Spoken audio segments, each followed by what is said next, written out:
All right. Welcome, everyone. So the next two sessions will be BoF sessions. First one is the CIAT BoF, and then we will have an SDV BoF session. So what is a BoF session? BoF sessions are so-called birds of a feather session, and it comes from birds of a feather flock together. And that's what we want to do. We will flock together. So I'll come and be right here and, ask questions. These sessions are meant to, be about asking questions, bouncing around new ideas, and make plans and solve problems. So let's talk about CIAT. I will introduce a few things that happened.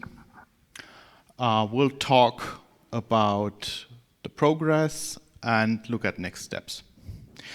So if you're here for the session, we will be right here and flock together. Sorry for the camera. Okay, so overview. So the CIAT EG does work on the continuous integration and automated testing. So essentially every change, as you know, it goes through AGL Garrett. It's built, it's reviewed, it's built, it's tested. There are new tests being written by Fujitsu. They do the AGL extended test suite. We have the hardware lab where we do test on real hardware boards. That's the Lava lab. And the latest progress here is on the Lava side. We will add new hardware. So we did receive RISC boards, so RISC-V boards. And those will be soon be available in the Lava lab, and we will add a build target for it. Also, the extended test suite is making progress, and it is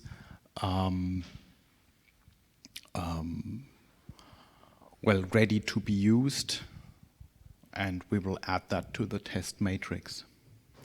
Well, next steps. We will increase our image matrix. And that's where I need input from you guys. What are the next targets? What are the next images that we should and need to add? Yeah.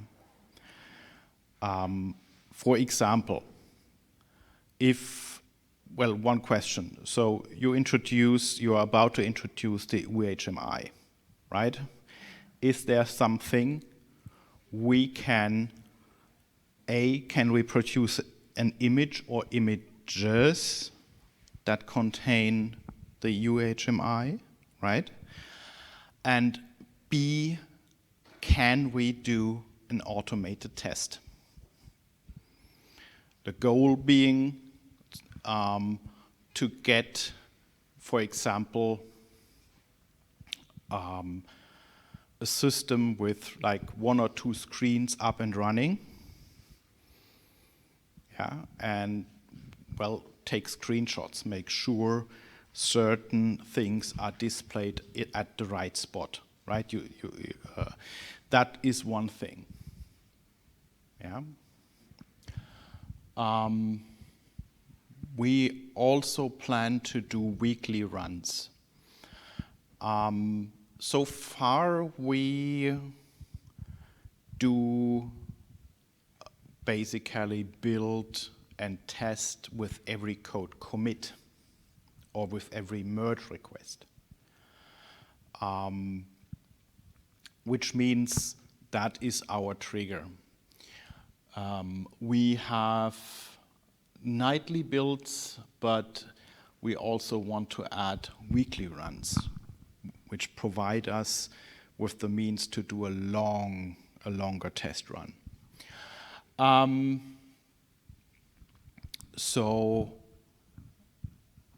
That gives us more opportunity to run extensive tests then. Yeah. So now, what are your topics regarding continuous integration and automated testing, or about AGL's infrastructure in general? So one thing, Ishii-san, you mentioned debug info-D, right? So how did you use that? Did you just start up OE debug info-D after the build? Okay, and that was enough to get started. So one option, so would it be useful to have a central debug info-D, for example? We could host debug info-D because it's based on hashes. So again, reproducible builds, right? So once as we have more and more of the same binary artifacts, right? We could host a central debug info-D instance. So it would be even easier to attach a debugger to your image because we have the matching symbols already. Yeah. So that could be one option that we add. Yep.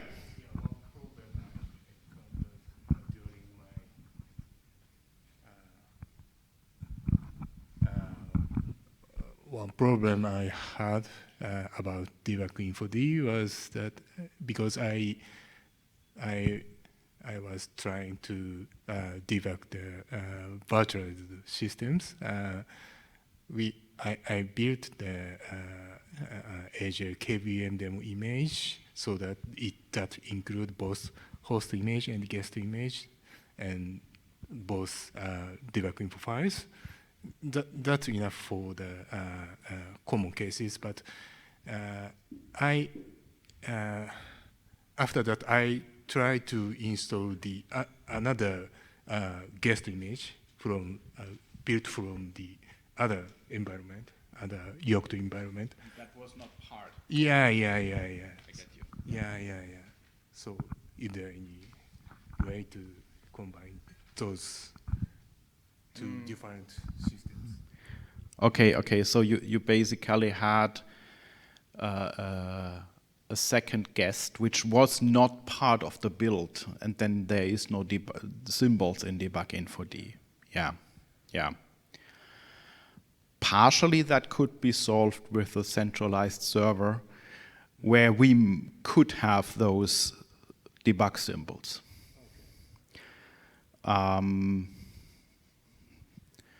Possible.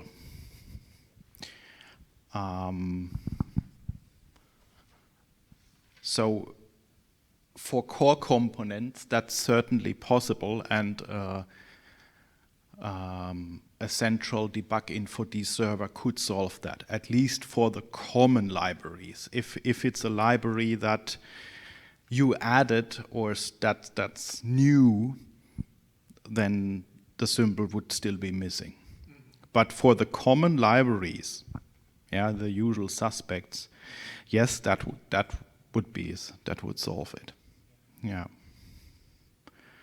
We could add it to the list and see how much how we could host debug info-D.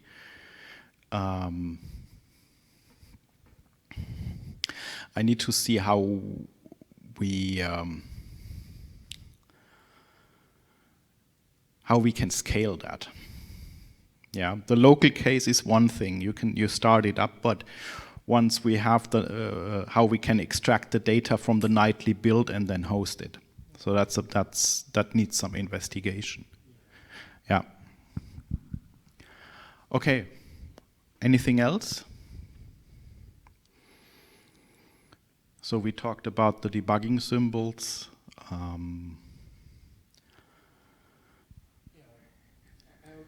have some question about the test scenario. So, do you already have some application test or UI test in Agile automated tests? So do we have application tests? So you mean for graphical applications? In the AGL infrastructure, no.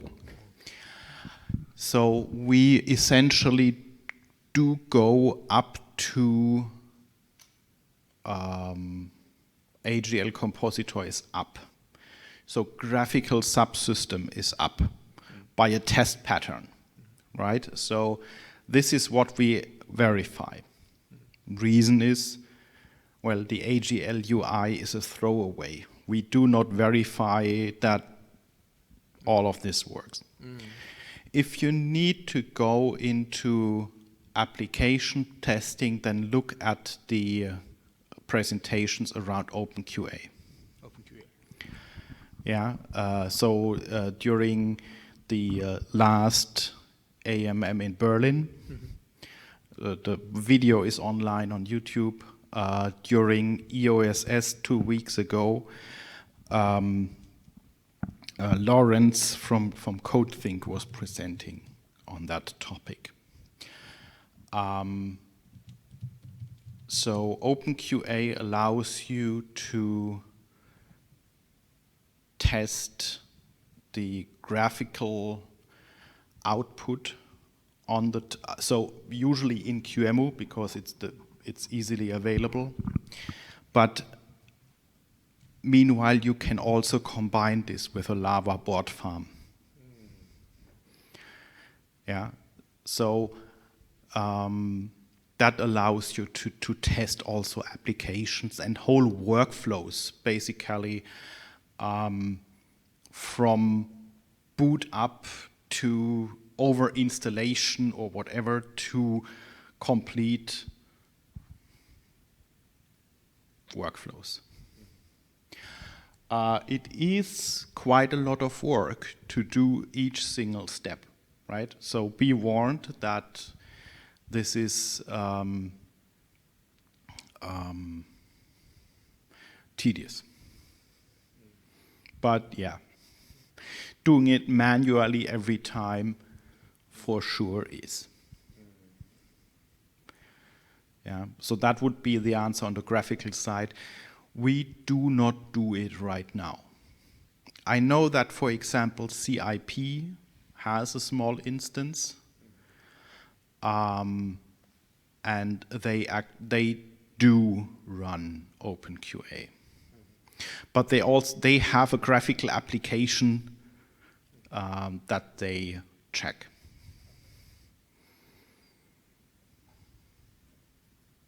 Yeah.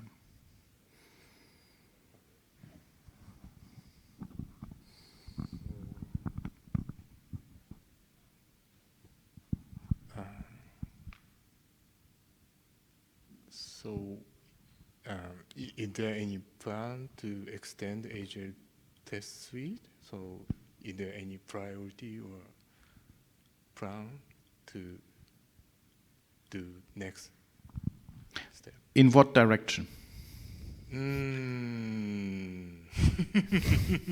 Yeah, I'm personally interested in something like to random test or fuzzing test or that kind of. But I'm not sure. So yeah, what direction you or AGL is plan to go? So yeah. So the goal with the Lava infrastructure is to ensure that the AGL UCB as a platform runs on all of the supported hardware boards, right? Ref hardware, R-Card, Pi, x86, QEMU. So that's more from a platform perspective. We have the extended test suite from Fujitsu. So this adds runtime testing. And we can add this, like in the weekly runs, we can add those. There is a gap is the presentation of the test results. Yeah, so there is a gap that we need to address. Because we can produce a lot of results, but we have problems presenting it. Yep. So that is one thing to figure out. Yeah. Thank you. Okay. Anything else? Yep.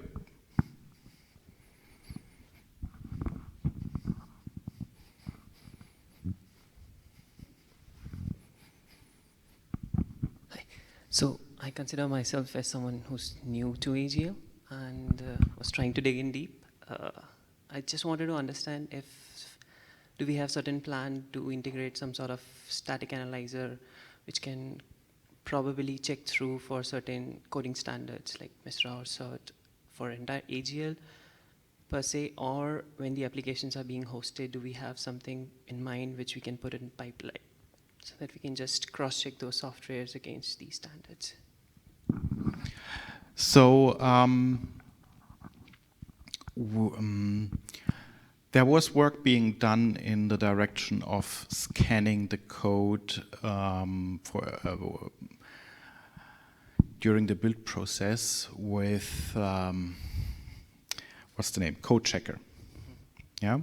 So that's a static analysis tool, and it will go and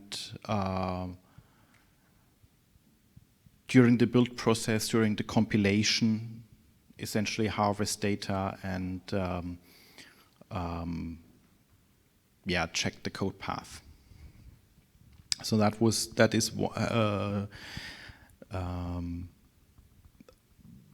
integration is there and can be used. The problem here is, check code checker and meta code checker. The problem is it produces such a vast amount of data that you have to go through. Yeah, we don't have the manpower to go through all of those. And you need, such a whole build process. The scanning takes 5 hours and basically produces ginormous reports. So even for future plans, when we say we want AGL to be, say, ISO certified, one of the conditions being is that the softwares per se in automotive industries needs to be like cleared with MISRA, say. So in that case, how do we go about it? How should we do it?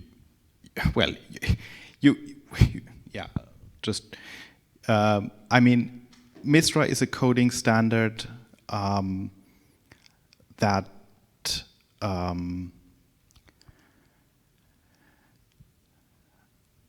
is there to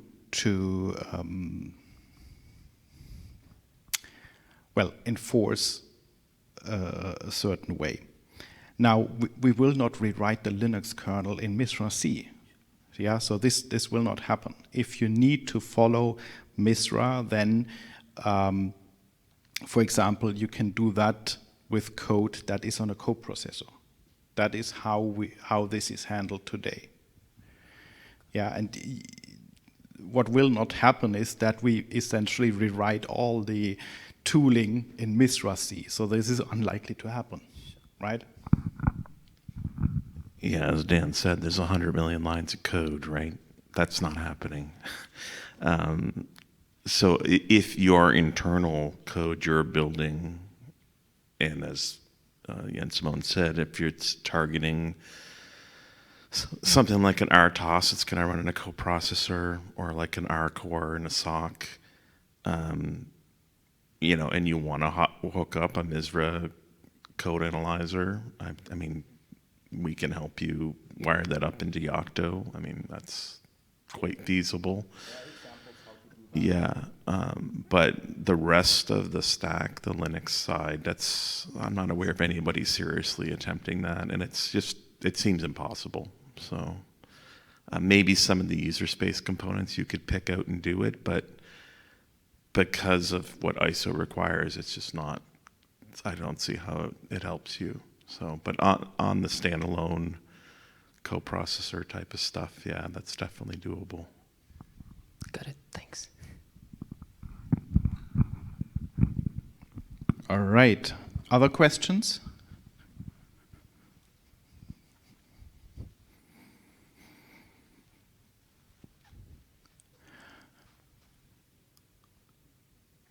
All right, then thanks for joining the CIAT BoF. We will soon have another session on SDV. See you then.